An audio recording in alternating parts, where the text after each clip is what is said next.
Hey, it's Justin from Party Rental Knowledge. Got some cool news here today. Got winter sales for IAPPA. This year there's no IAPPA going on. So most of the sales are virtual and online and over the phone or through email. So I got a little news about leisure activities for this video.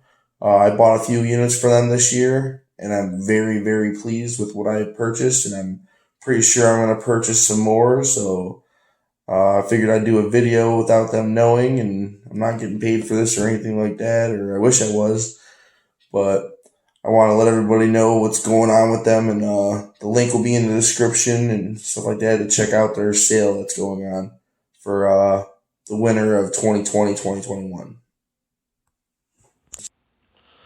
So this sale is going from now till December 4th, 2020. First thing they did out the gate is they lowered all their prices. The first tier, anything below 10K, is 7%. Second tier, anything over 10K and below 20K is 10%. Tier 3, 20K and up, guys and girls, is 12%. So first thing you want to do is check out their catalog and then check out their new items for this year. They got some hot stuff.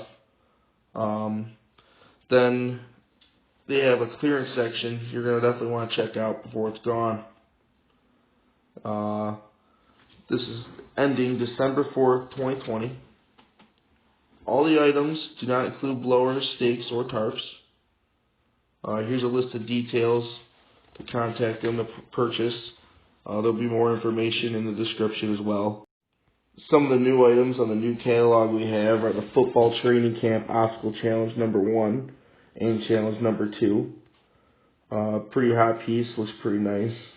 Number 1, 650 pounds. Number 2 is 100 pounds more. Then we have the Tropical Double Lane Combo. Wet and dry slide. I have one that's pretty similar to this, a little bit smaller. It's not the double lane. $2,279. Definitely worth it. Then this is a really cool one. Is this 14-foot multi-theme misting bounce house, and the tropicals on the left and the cowabungas on the right. $16.79. These are going to be hot. Get these deals before December 4th, 2020, people.